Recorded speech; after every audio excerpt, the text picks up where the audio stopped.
So I want to talk just a little bit. So I made my title The Magic of Place.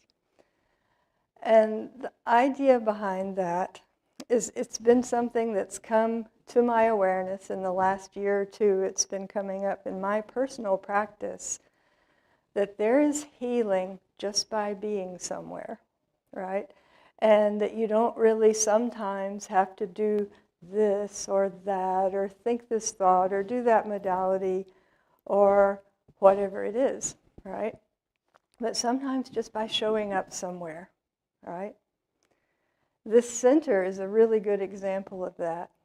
Like you just walk in the door, there's healing, right? There were times in my life when I was going through a difficult time, and I would walk in the door. Thankfully, it's been a few years ago now. I got through it. But I would walk in the door and just release, right?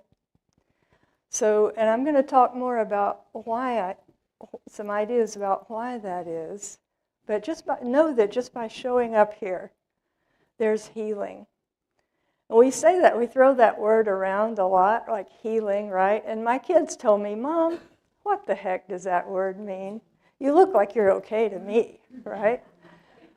So healing is anything that takes us closer to back to our true self, right?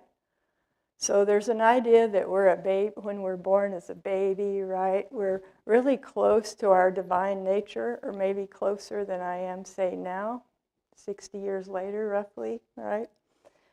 Stuff happens, right? Either in this life or past lives or whatever you believe. So, but healing is whatever allows us to know our true nature more fully, to connect that, to release or get past the things that have happened to cause us to forget. Okay? So then I thought that my kids had a good point. You know, Mom, what the heck is that? So, and I was just curious when I made this talk and started thinking about the things I want to say, I noticed that walking meditation came up a few times. And so I'm just wondering, how many folks have done walking meditation? Lots of us, right? So it's one of my favorite things, right? So if you're like me, there have been times in your life where you do your spiritual practice in the morning. You might sit on your cushion or in your chair and do your meditation, right? And your prayer, and you get up, and then you go through your day and you get busy, right? And around 2 o'clock, you're remembering, gosh, it was awfully nice, right, when I was back there on my cushion. So over the course of the day, there's a tendency to kind of lose that connection to where you were in the morning. Well, walking meditation, if we use it throughout the day, it allows us a little bit to hold that energy, right? Because if we walk mindfully, and what I mean by walking mindfully is when we step, we feel our foot touch the floor, right? And we just slow down enough to enjoy that contact. The miracle of feeling our foot on the floor, right? And then the next one, and we can coordinate the breath with the walking, but you know, we're always walking, right? We may not get to sit on our cushion all day, right? Some of us get too old, it starts to hurt, right? So we don't sit on the cushion all day, but throughout the day, we're always walking, right? So we can give ourselves the gift of walking that mindfully, that connection. When we go, you know, we stand up, we get out of bed in the morning, and the first place I go to the bathroom, okay, there it is. We get up, we walk to the kitchen, we walk to the bedroom, wherever it is. It gives us that chance of connection all day long, right? So that we don't have to long for whatever spiritual practice happened in the morning, we can carry it through. Okay, so with that said, let me have the first slide, please.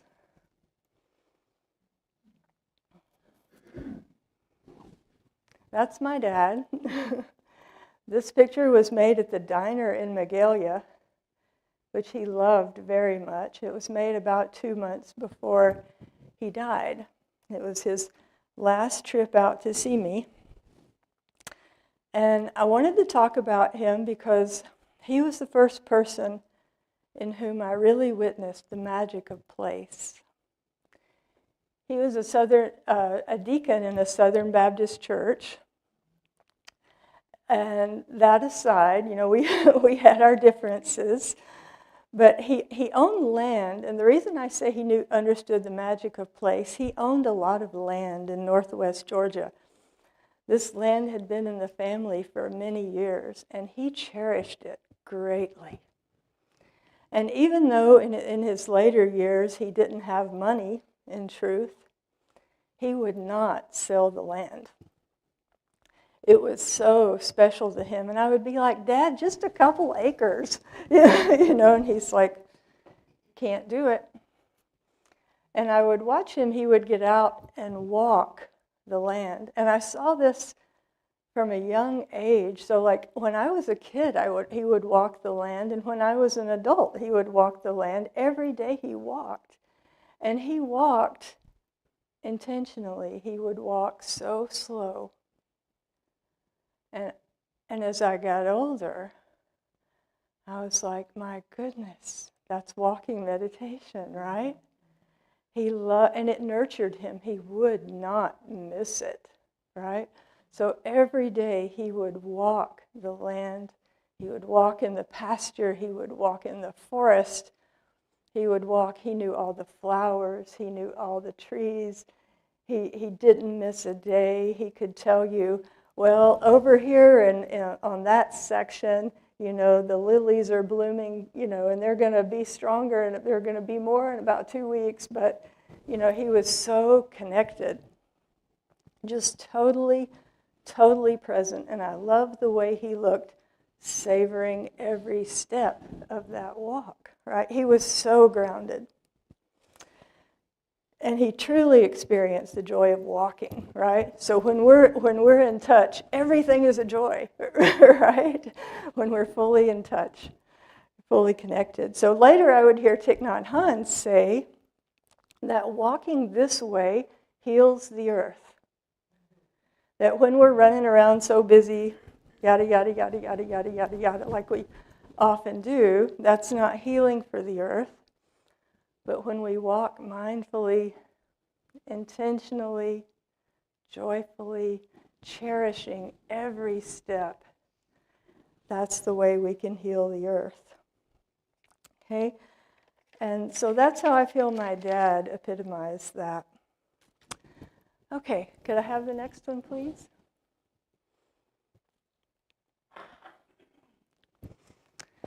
So this is more about the magic of place.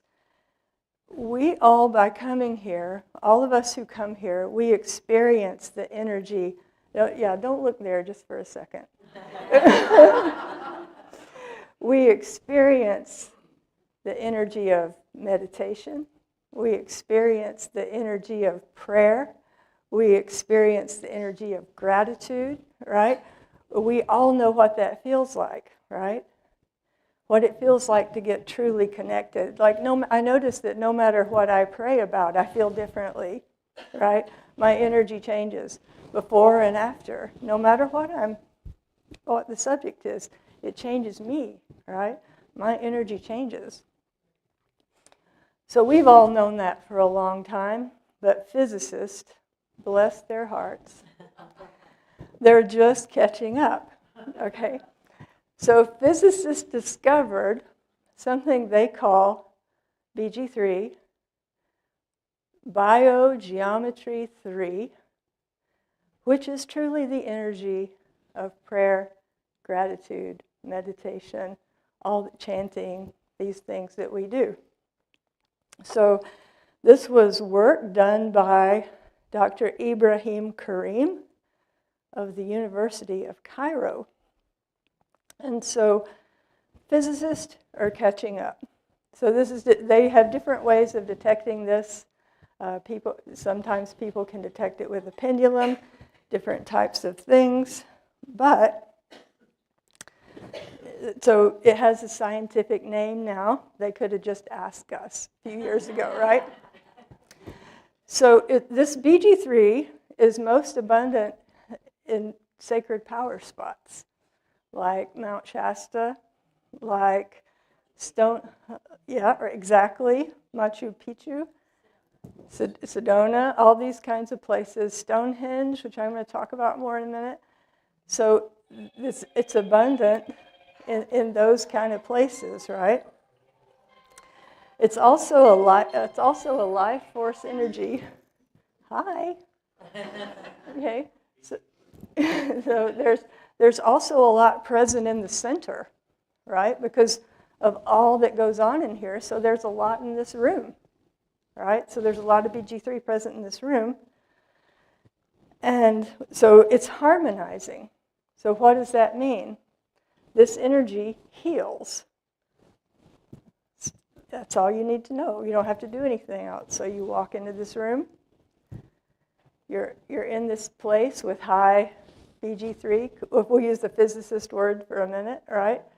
You come in, it's healing. It's harmonizing. You don't have to do anything else. You walk through the door. It's the magic of place. Okay?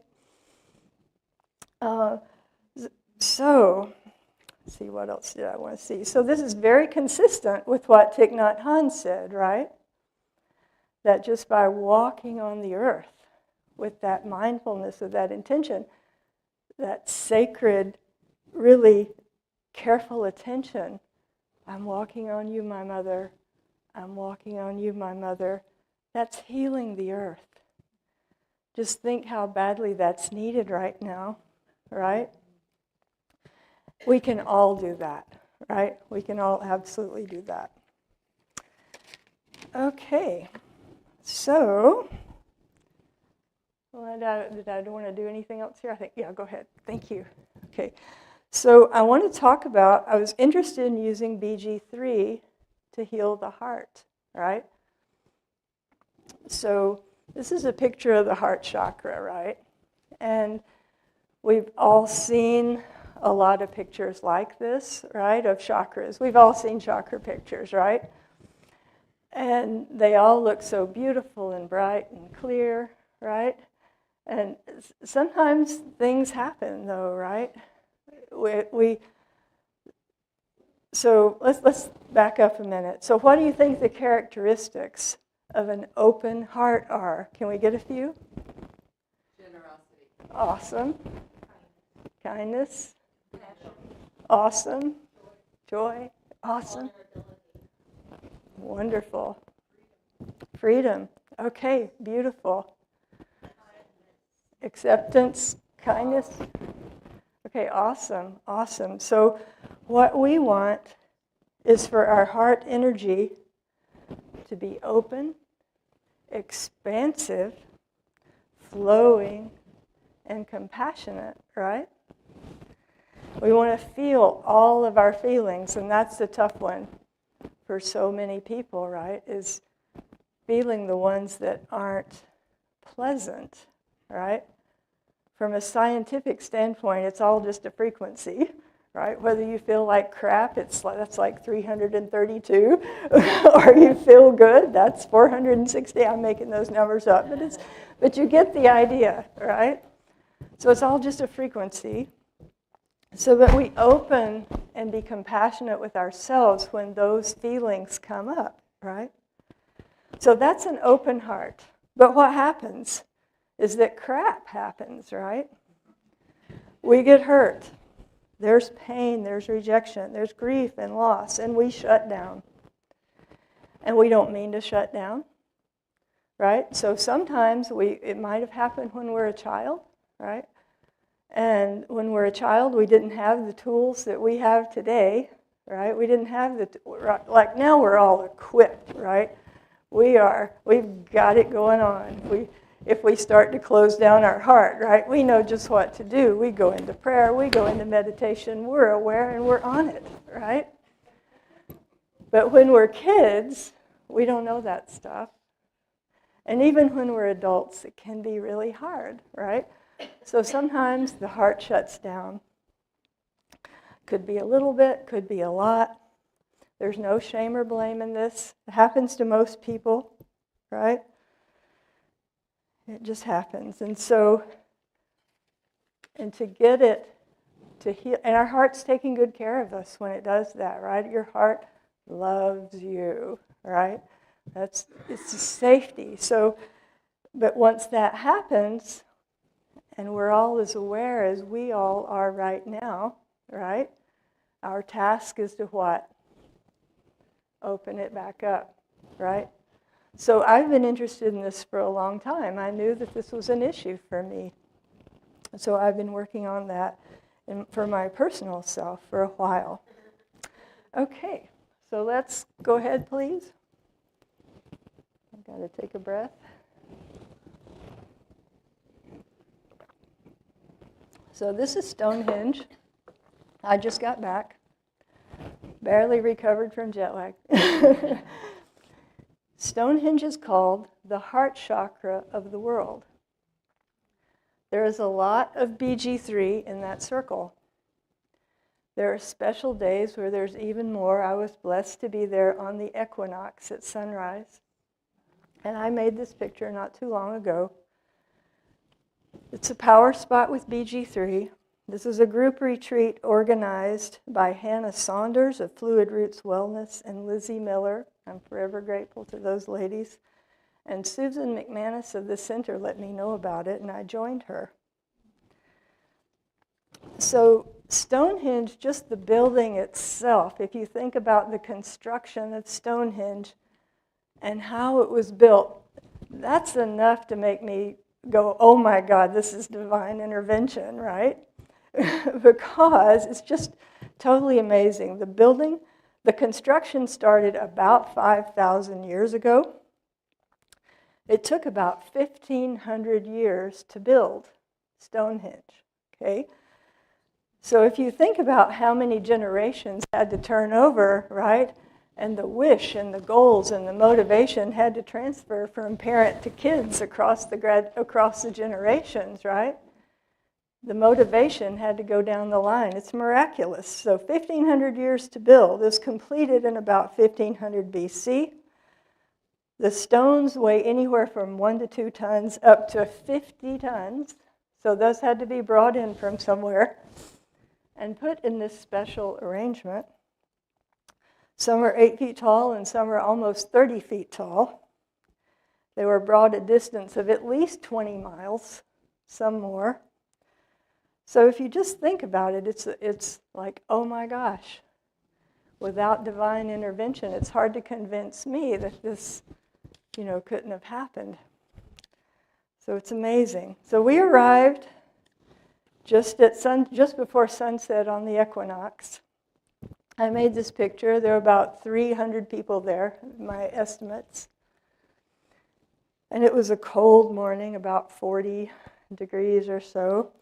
And there was drumming. So there's a gentle drumming at first. I want you to imagine that. And I stepped into the circle. And it was the magic of place. Tears.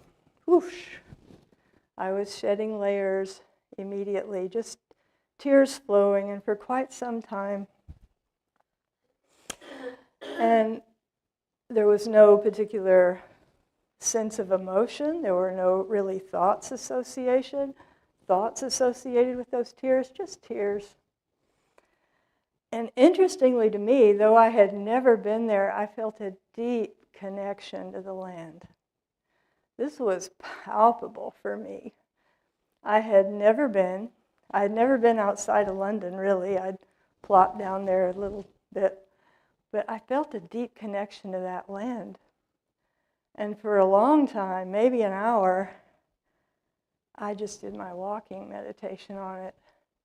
It was so beautiful, just cherishing every step in contact with the earth, grateful for the mother and how she has nurtured me and sustained me all my life, right? So that was the first amazing few things. And the second thing was I began the next there were a lot of people dancing there. It's a druid ceremony on that day, right? So there was a lot of dancing. And I felt the urge to move and to dance, and so I did, right, for a long, long time, right? It was wonderful. And it was just completely free form. I didn't think about anything. And this is, I think, is important for healing. Just even in your own house, we can let the body move, just like the body wants to move. Put on some music and let the body move. The body knows what to do. Trust your body. Movement creates healing, right? And it was very much true for me that day, right? That movement was so instrumental to my healing. And I knew my heart was experiencing healing, and I knew that the best thing I can do is to get my brain out of it and let that happen. So I didn't start, I'm releasing, whatever happened when I was 5 or whatever, right? Just turn it off and let the body move. That was what was so strong for me. There were people at the center of the circle dancing, right? And I didn't know these people, but I just walked up there and started dancing with them. And they were very open and very accepting. And we had a lot of hugs at the end, and it was just a great community that day. And after it was over, I felt my heart was out to here. Okay, I just felt my heart expand. I felt like everywhere I went, everybody could see it, right? And I'm like, that's probably not the truth, right? But it felt big. And I noticed changes in the way I interacted with people. I know there were changes in how I take care of myself. I didn't answer my emails as quick as I might have. I didn't answer my text messages as quickly as I might have. I said no to some things. right? My boundaries were much different, and I could definitely feel a change in the love I feel for myself.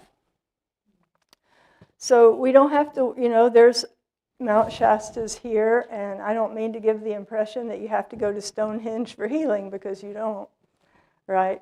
There are a lot of ways here, and right here in the center, there's BG3.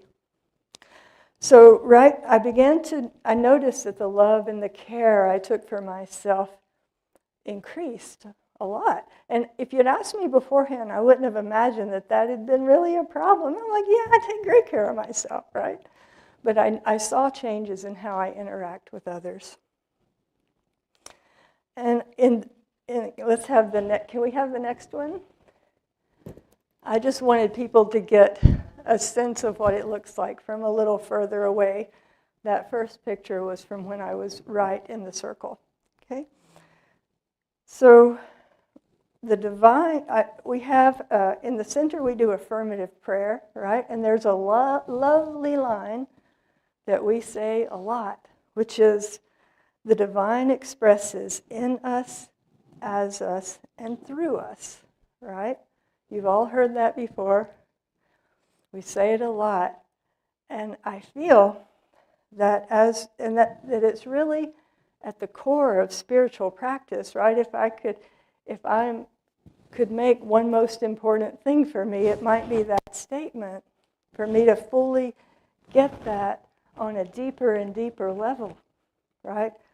Because when we really understand that more deeply and more deeply and more deeply, we know how special we are, right? Because the divine is expressing through us, right? Okay, awesome. So if the practitioners could please stand. We have a couple of you. Thank you. Okay, for our healing meditation, thank you. Let me make sure I'm doing all the right stuff.